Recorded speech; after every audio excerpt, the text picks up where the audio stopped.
Hello everyone, my self Deshmukh Singh, government college Nagpur. आज हम BSc part first के ऑर्गेनिक केमिस्ट्री के यूनिट सेकंड में, जिसका नाम कोवलेंट बॉन्ड है, उसमें टॉपिक संकरण की बात करने वाले हैं, जिसे हम हाइब्रिडाइजेशन भी बोलते हैं। लास्ट दो वीडियोज में हमने बंध की परिभाषा, बंध के प्रकार, संयोजकता बंध सिद्धांत और इसमें रहने वाली कमियों के बारे में देख लिया था। और संयोजकता बंध सिद्धांत के आधार पर हम यह बता सकते हैं कि दो परमाणुओं के मध्य में जो बनने वाला बंध होता है, उन दोनों परमाणुओं के मध्य में उस बंध के बनने के लिए विपरीत चक्रण के अयुग्मित इलेक्ट्रॉनों की उपस्थिति होना आवश्यक होती है। इस संकरण के फिनोमेना को वैज्ञानिक पॉलिंग द्वारा सर्वप्रथम प्रतिपादित किया गया और इसकी जरूरत इसलिए हुई क्योंकि जैसे हम किसी परमाणु का सामान्य अवस्था में इलेक्ट्रॉनिक विन्यास देखते हैं, जैसे कि कार्बन जिसका परमाणु क्रमांक 6 है, यदि हम इसके इलेक्ट्रॉनिक विन्यास देखें तो वो होता है 1s2 2s2 2p2। इसका मतलब यह हुआ कि 2px1 2py1 2pz0। इसके p कक्षक जो है उसमें दो अयुग्मित इलेक्ट्रॉन उपस्थित हैं। इसका मतलब कि ये केवल दो सहसंयोजक बंध बना सकता है बीबीटी के अनुसार, जबकि हम ये जानते हैं कि कार्बन की संयोजकता 4 होती है, अतः यह 4 सहसंयोजक बंध बना सकता है। परंतु अगर हम सामान्य अवस्था में यहाँ कार्बन की बात कर रहे हैं तो यह 2 ही बंध बना सकता है।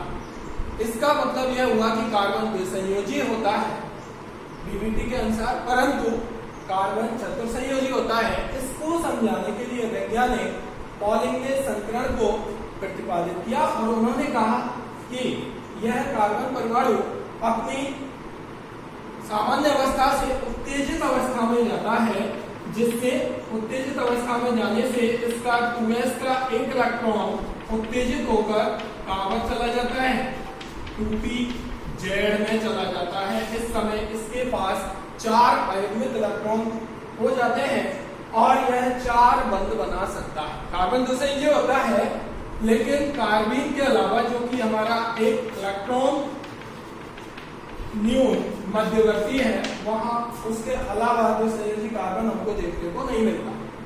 अब हम बात करते हैं संकरण की परिभाषा की।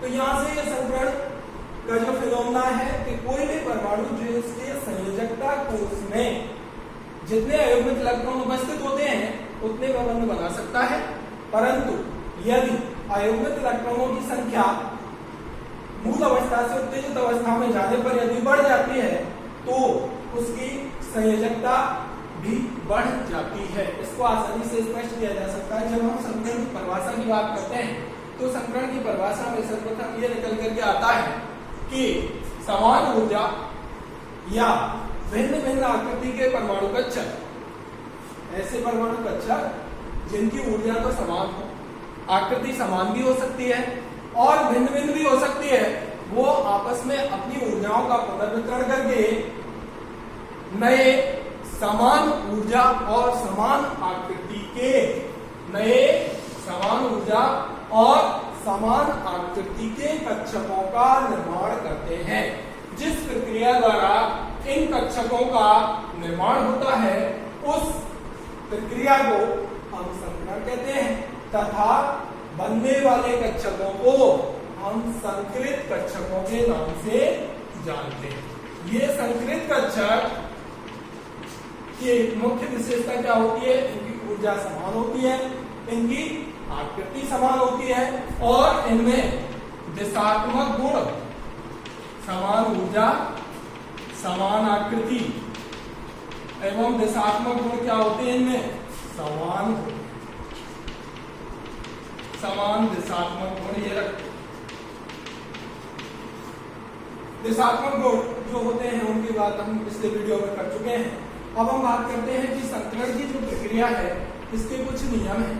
उन नियमों के अंतर्गत हम देखते हैं तो यह जो संकरण है वो एक काल्पनिक परिकल्पना है। क्या है? काल्पनिक परिकल्पना, हाइपोथेटिकल प्रोसेस है, जिसका उपयोग हम जो प्रायोगिक तथ्य हैं उन प्रायोगिक तथ्यों को सिद्ध करने के लिए कर रहे हैं। दूसरा, संकरण की क्रिया में किसी भी परमाणु के संयोजकता कोष के परमाणु कक्षक ही भाग लेते हैं। ऐसे परमाणु कक्षक जिनकी ऊर्जा कैसी होती है? समान ऊर्जा एवं समान या भिन्न भिन्न आकृति, समान या भिन्न भिन्न आकृति के संयोजकता कोष के परमाणु कक्षक ही, संयोजकता कोष के परमाणु कक्षक ही संकरण की क्रिया में भाग लेंगे। नेक्स्ट जब हम बात करते हैं नेक्स्ट रूल, तो वो आता है तीसरा रूल के, तीसरा रूल आता है कि बनने वाले जो कक्षक होते हैं, संकरण की क्रिया द्वारा बनने वाले जो संकृत कक्षक होते हैं, उन संकृत कक्षकों की संख्या भाग लेने वाले परमाणु कक्षकों की संख्या के क्या होती है? परमाणु कक्षकों की संख्या के समान होती। क्या होती है? समान। अगला है संकृत जो कक्षक होते हैं, जो कि मैंने परिभाषा में बताया था, संकृत कक्षकों की ऊर्जा, आकृति, दिशात्मक गुण, इनमें क्या होते हैं? समान होते हैं। अगला जो नियम है वो हम ये कहते हैं कि कोई भी किसी भी अणु में कोई भी केंद्रीय परमाणु है, उस केंद्रीय परमाणु पर एक निश्चित प्रकार का संकरण निर्धारित नहीं किया जा सकता। केंद्रीय परमाणु पर संकरण का प्रकार निश्चित नहीं किया जा सकता। यह उसके रासायनिक वातावरण पर निर्भर करता है, अर्थात उसके साथ कितने परमाणु और जुड़े हुए हैं, उसके आधार पर हम उस केंद्रीय परमाणु पर संकरण को निर्धारित करते हैं। जैसे हम बात करें कि मान लीजिए एक है हमारा एसिटिलीन, एक है हमारा एथीन और एक है हमारा एथेन। तो यहाँ पर यह कार्बन है, यहाँ पर कार्बन की संकृत अवस्था Sp है, यहाँ पर Sp2 है, यहाँ पर Sp3 है। होने को परमाणु वही कार्बन है, लेकिन उसकी संकृत अवस्थाएं तीनों ही अणुओं में अलग अलग है। उसके बाद हम नियम की बात करते हैं, तो अगला जो नियम आता है उस नियम में हम ये कहते हैं कि कोई भी परमाणु है, उस परमाणु के संयोजकता कोष के परमाणु कक्षक संयोजकता कोष के परमाणु कक्षक संकरण की क्रिया में भाग लेते हैं। संकरण की क्रिया में भाग लेते हैं, इलेक्ट्रॉन भाग नहीं लेते। क्या होता है? इलेक्ट्रॉन कभी भी भाग नहीं लेते। ये जो परमाणु कक्षक होते हैं, यहाँ पर भाग लेने वाले जो परमाणु कक्षक होते हैं, ये पूर्ण भरे हुए हो सकते हैं, पूर्ण भरे हुए, अर्धपूरित या रिक्त हो सकते हैं। जितने परमाणु कक्षक भाग ले रहे हैं, तो उतने परमाणु कक्षकों को हम संख्या के द्वारा निरूपित करके हम उनके प्रकारों को स्पष्ट कर सकते हैं। ये बात हुई तो संकरण के जो मैंने नियम बताए वो नियम ये है। अब हमें बात करनी है इसकी संकरण के प्रकारों की।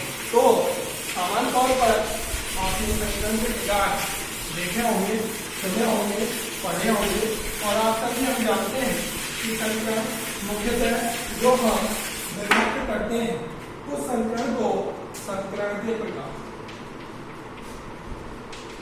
प्रकारों की जब हम बात करते हैं तो उसमें मुख्यतः हम बात करते हैं sp, sp2, sp3, sp3d, sp3d2, sp3d3 संघ। जब हम बात करें sp संकरण की तो हम ये देखते हैं कि एक s कक्षक और एक p कक्षक आपस में अतिव्यापन करके अपनी ऊर्जाओं का पुनर्वितरण करके दो नए संकरित कक्षक बनाते हैं। इन संकरित कक्षकों को sp संकरित कक्षक कहते हैं तथा इस संकरण को हम sp संकरण कहते हैं। sp2 संकरण में एक s कक्षक दो p कक्षकों के साथ मिलकर के तीन नए संकरित कक्षक बनाता है और उस संकरण को हम बोलते हैं sp। एक s कक्षक और तीन p कक्षक आपस में मिलकर के चार नए संकरित कक्षक बनते हैं। यहाँ पर 5 इस तरीके से हम देखते हैं।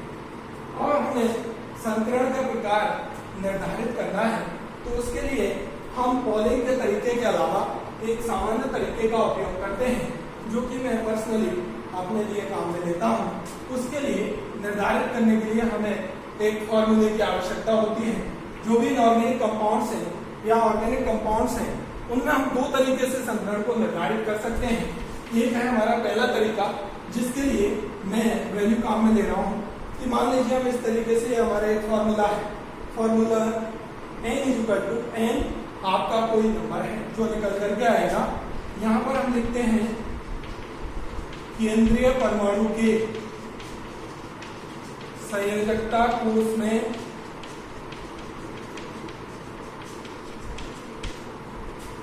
उपस्थित इलेक्ट्रॉन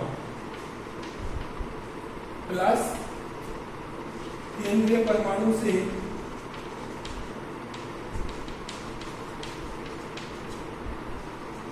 जुड़े हुए एक संयोजी परमाणु कैसे केवल जिनकी संयोजकता एक है वो आवर्त सारणी में हमारे सामान्यतः फ्लोरीन, क्लोरीन, ब्रोमीन, आयोडीन और हैलोजेंस हैं। प्लस माइनस आवेश अपॉन इसे आप कर सकते हैं ऐसे अपॉन 2। तो ये होता है हमारा n। इस तरीके से हम n की वैल्यू फाइंड आउट करेंगे और हम जो टेबल फॉर्म करेंगे उसमें n की वैल्यू जो आएगी उस वैल्यू के आधार पर हम ये पता लगा सकते हैं कि कोई भी अणु है उसमें जो केंद्रीय परमाणु है उस केंद्रीय परमाणु पर कौन सा संकरण हो सकता है। यदि वो अणु कोई आयन है, क्या है, कोई आयन है। यदि धनायन है तो धनायन हम ये जानते हैं किसी भी परमाणु में से इलेक्ट्रॉन निकलने के पश्चात धनायन बनता है। तो जब धनायन है तो हम वहां पर माइनस करेंगे और यदि ऋणायन है तो हम वहां पर क्या करेंगे, प्लस करेंगे। जितना आवेश है उतना आवेश लिखेंगे। हम केंद्रीय परमाणु जो होगा उसके संयोजकता कोष में इलेक्ट्रॉनों को देखेंगे कितने इलेक्ट्रॉन उसके संयोजकता कोष में उपस्थित है, उससे कितने एक संयोजी परमाणु जुड़े हुए हैं। एक संयोजी परमाणु हमारे ये हो सकते हैं फ्लोरीन, क्लोरीन, ब्रोमीन, आयोडीन और हाइड्रोजन और प्लस माइनस आवेश अपॉन। दूसरा जो हमारा तरीका है, मान लीजिए n की वैल्यू आ जाती है हमारे पास 2 तो संकरण आता है sp। n की वैल्यू आ जाती है 3 तो संकरण आता है sp2। n की वैल्यू आ जाती है 4 तो संकरण आता है sp3। n की वैल्यू आती है 5 तो संकरण आता है sp3d। n की वैल्यू आती है 6 तो संकरण आता है sp3d2। n की वैल्यू 7 आती है तो संकरण आता है sp3d। यहाँ पर कौन कौन से कक्षक भाग लेते हैं तो यहाँ पर एक s और एक pz, यहाँ पर एक s, px और py। यहाँ पर हम बात करें तो s, px, py और pz। यहाँ पर दो संकरित कक्षक बनते हैं क्योंकि दो परमाणु कक्षक भाग ले रहे हैं। यहाँ पर 3 परमाणु कक्षक भाग ले रहे हैं तो 3 नए संकरित कक्षक बनते हैं जिनकी ऊर्जा और आकृति और दशात्मक गुण जिनमें समान है। यहाँ पर 4 नए संकरित कक्षक बनेंगे। यहाँ पर जो भाग लेने वाले परमाणु कक्षक होते हैं वो होते हैं s, px, py, pz, dz square. D में से भी हम जानते हैं कि 5 होते हैं dxy, dyz, dxz, dx square minus y square and dz square. यहाँ पर केवल dz स्क्वायर ही भाग लेता है। यह बात खास है क्योंकि जब हम sp3d की बात करते हैं तो dz स्क्वायर की जो ऊर्जा होती है वो सबसे ज्यादा होती है। यहाँ पर जब हम बात करते हैं तो यहाँ पर भाग लेने वाले परमाणु कक्षक होंगे s, px, py P Z और डी में दो होंगे D X square minus Y square और डी जेड स्क्वायर, क्योंकि इनकी जो ऊर्जा है वो लगभग इनके समान होगी। जब हम sp3d3 की बात करते हैं तो यहाँ पर S P X P Y P Z और डी में यहाँ पर तीन होते हैं D X Y D Y Z और डी एक्स, ये तीन होते हैं। यहाँ पर जब हम बात करते हैं बंद कोण की तो बंद कोण निकल करके आता है 180 डिग्री। ये क्या है यहाँ पर बंद कोण। और इसकी जो ज्यामिति होती है ज्यामिति वो कैसी होती है रेखीय। जब हम बात करते हैं इसकी तो यहाँ पर बंद कोण हमारा निकल करके आता है 120 डिग्री और ये होता है हमारा कैसा त्रिकोणीय समतल, किसमें sp2। अब हम बात करें रेखीय ज्यामिति कैसी होती है, तो रेखीय ज्यामिति को स्पष्ट हम इस तरीके से कर सकते हैं कि बीच में यहाँ पर जहां से मैंने पकड़ा हुआ है कोई सेंट्रल एटम है, कोई केंद्रीय परमाणु है, इससे दो परमाणु जुड़े हुए हैं, तो ये हमारा क्या है एक रेखीय ज्यामिति को स्पष्ट करता है। यहाँ पर बॉन्ड एंगल कितने डिग्री का है 180 डिग्री। जब हम बात करते हैं sp2 की, जहाँ पर भाग लेने वाले कक्षक होते हैं s p x और p y, यहाँ पर बॉन्ड एंगल आपका निकल करके आता है 120 डिग्री का त्रिकोणीय समतलीय इसकी ज्यामिति होती है। त्रिकोणीय समतलीय को हम कुछ इस तरीके से शो कर सकते हैं। यहाँ पर ये ग्रीन बॉल्स और ये येलो बॉल जो है वो येलो बॉल आपको केंद्रीय परमाणु को दिखा रहा है, ग्रीन बॉल जो है वो आपको सराउंडिंग एटम को प्रदर्शित कर रहा है। तो ये हो गया इसका। यहाँ पर इन दोनों के बीच में कितने डिग्री का एंगल है 120 का, ये एंगल कितने का 120 का, ये एंगल कितने का 120 का, इसे हम बोलेंगे त्रिकोणीय समतली। अब हम बात करते हैं इसके बाद sp3 की, यहाँ पर s p x p y p z है।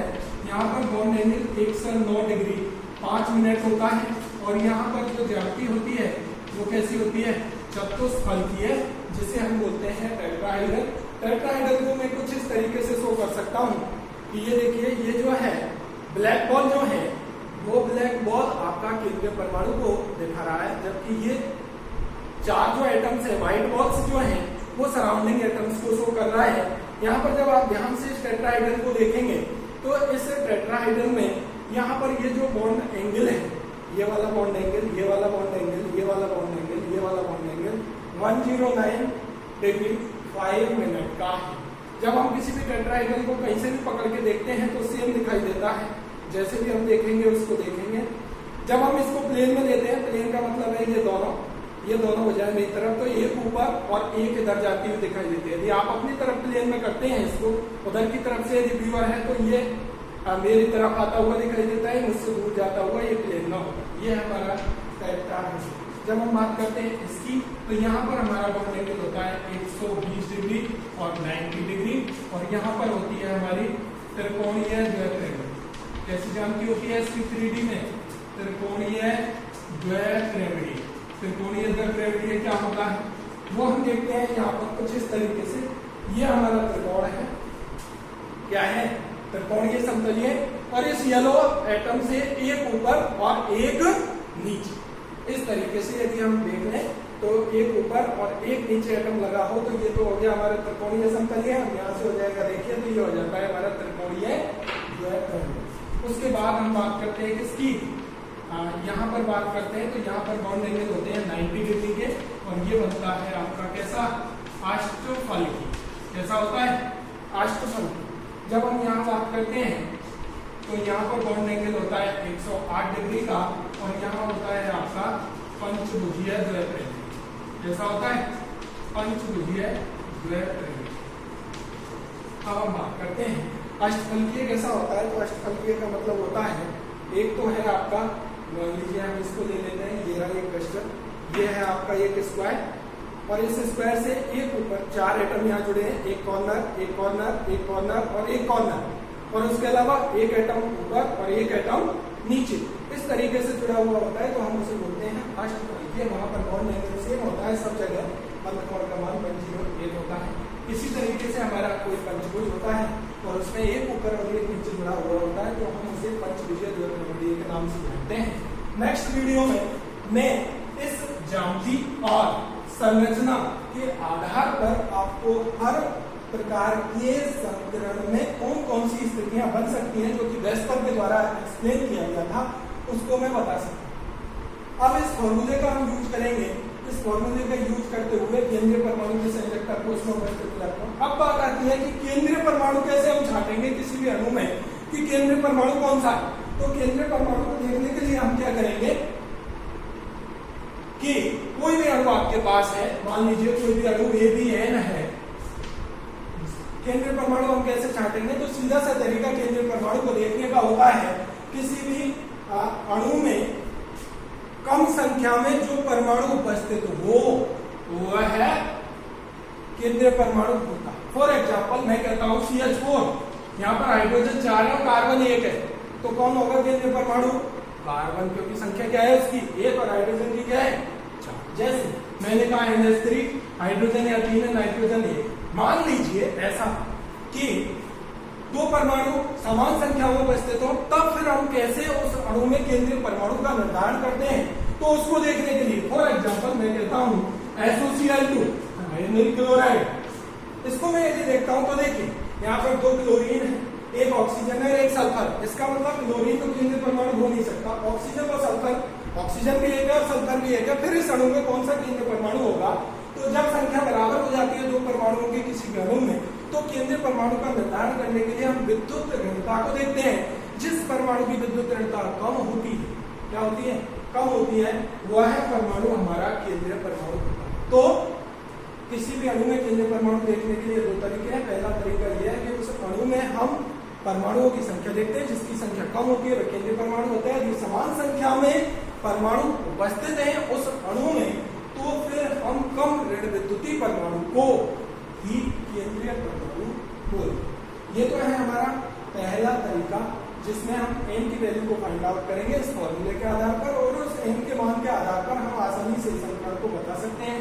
उस संकरण में भाग लेने वाले कक्षक कौन कौन से होंगे, बंद कोण क्या होगा और उसकी ज्यामिति क्या होगी।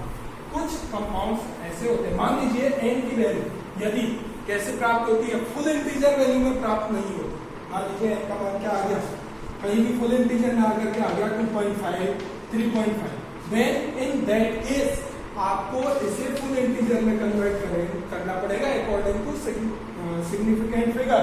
जैसे 3.5 को कितना करना पड़ेगा 4, और 4 के आधार पर आपको फिर उसमें संकरण डिसाइड करना पड़ेगा।